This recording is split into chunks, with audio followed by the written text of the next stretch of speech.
Hi everyone, today I'm going to be super brave and talk to you about a serious topic, one that I have to unfortunately deal with on a regular basis because of my job, sexual harassment. When I talk about this topic, I get attacked on social media because I treat men and I advocate for them. So how dare I stand up for myself and be full of hate and bitterness because I'm being put in an unsafe condition and basically treated like an animal, even on text.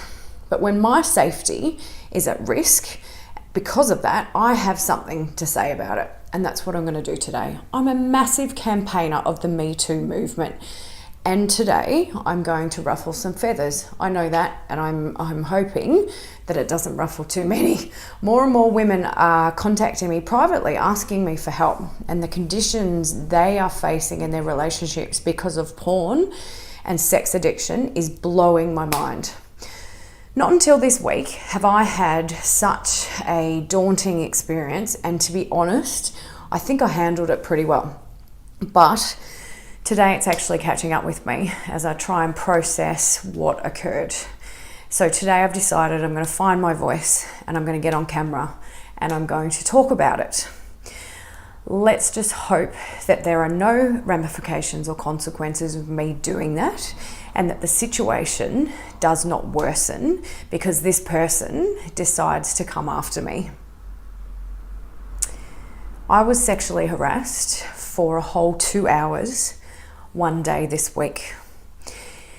It's been a huge lesson for me to actually find my voice earlier on in the piece, which is a no-brainer, but it comes from my abusive marriage conditioning and learning to duck and weave and avoid the missiles. Unfortunately, it doesn't always work.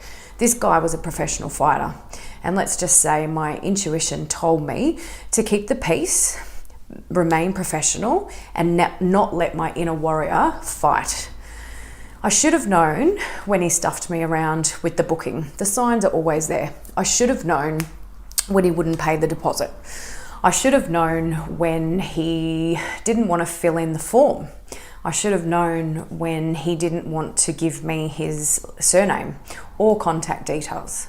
But I stayed professional and I insisted all of those things occur. And then the session began and I was sexually harassed all the way through, in the consult, in the massage, all the way through.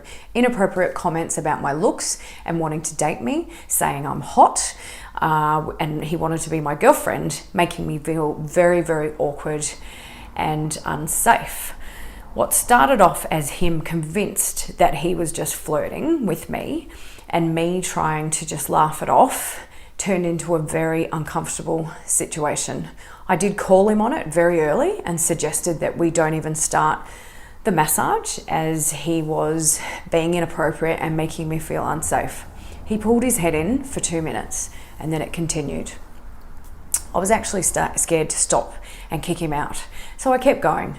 He constantly asked me questions about myself and sex and if I was going to take my clothes off and could I, and why couldn't he touch me, and what would I actually do if he touched me. He kept threatening me, kind of. He kept saying, I think you want that, and was complaining that I was being strict with my boundaries. He then tried to touch me over and over during the massage. He also attempted to masturbate on 3 or 4 occasions while I was massaging him. I then contacted a friend because I thought I was in danger. I had left the room briefly, but I kept my cool and I stopped him every single time and brought it back to work, back to why he was there in the first place.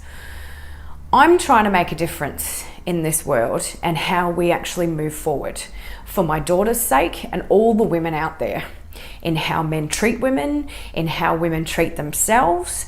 I am a feminist, yes, but I'm not bitter and twisted. I fight for women's rights to not be sexually assaulted or harassed.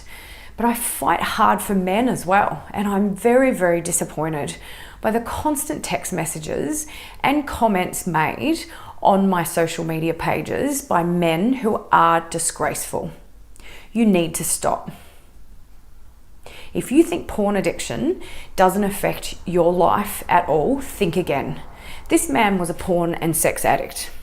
And I can pick one a mile away without filling in forms, without even having a full-on conversation about it. These men are all behaving inappropriately, and that's how I can tell. In your words, in your written language, in the way that you treat others, the way that you speak to friends in front of me, and the way that you speak to women online. Am I slapping you on the wrist today? Fucking oath I am. Do I fight for men that treat me like this? Absolutely not. Is any of this okay? A lot of you think that it is. What the actual fuck is going on with our men? Bye.